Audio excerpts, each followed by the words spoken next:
गरुड़ पुराण अध्याय 21। क्यों कुछ आत्माएं बचपन में ही मर जाती हैं? क्या ये अधूरी यात्रा है या पूरा कर्मफल? कभी आपने सोचा है, एक मासूम बच्चा जिसने अभी इस दुनिया को ठीक से देखा भी नहीं, अचानक मृत्यु को प्राप्त हो जाता है। क्या यह ईश्वर की अन्यायपूर्ण लीला है?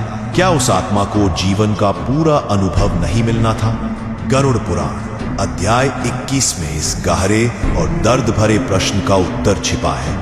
यह शास्त्र बताता है, कोई भी आत्मा बिना संपूर्ण कर्म फल के मृत्यु को प्राप्त नहीं करती। तो जब एक बालक की मृत्यु होती है, वो सिर्फ एक शरीर का अंत नहीं, बल्कि एक बहुत पुराने कर्म चक्र की पूर्णता होती है।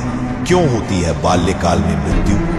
गरुड़ पुराण कहता है, कई आत्माएं ऐसी होती है जिन्होंने अपने पूर्व जन्मों में अंतिम कुछ कर्म अधूरे छोड़े होते हैं, या उन्होंने ऐसा कोई विशेष पाप किया होता है जिसके प्रायश्चित के लिए उन्हें केवल अल्प जीवन मिलता है। कभी कभी उन्हें सिर्फ जन्म का अनुभव लेना होता है। मृत्यु उनके लिए दंड नहीं, बल्कि कर्म का तटस्थ समापन होता है। ऐसा आत्मा का जन्म एक क्लोजिंग चैप्टर होता है, जहां उसे सिर्फ कुछ सांसें, कुछ पल या सिर्फ मां की गोद यही अनुभव लेने होते हैं। बच्चे की मृत्यु मां बाप के लिए दुखद हो सकती है, लेकिन आत्मा के लिए यह सिर्फ कर्मों की किताब का एक अंतिम पन्ना होता है। माता पिता का दुख भी एक कर्म बंधन है। गरुड़ पुराण कहता है, माता पिता जिनके बच्चे अल्प आयु में मर जाते हैं, वो भी पूर्व जन्मों के गहरे बंधनों और कर्मों का परिणाम भोगते हैं।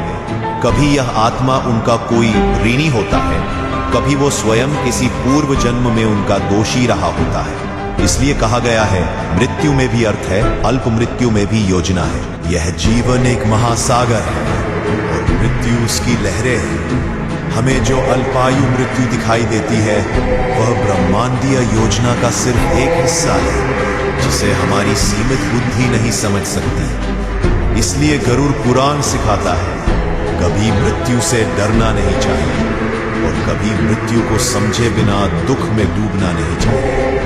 प्रत्येक आत्मा, चाहे वह एक दिन जिए या एक दशक, अपने पूर्ण कर्मों के साथ ही जन्म लेती है और जाती है। बाल्यकाल की मृत्यु कोई अधूरी यात्रा नहीं, बल्कि पूर्व जन्मों के अधूरे कर्मों का अंतिम पड़ाव है।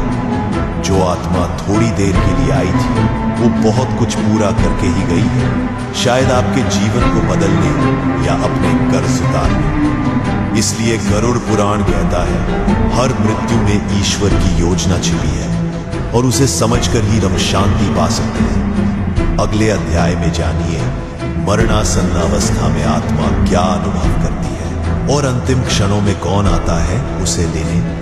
एक ऐसा रहस्य जो मृत्यु को भी दिव्यता से जोड़ता है।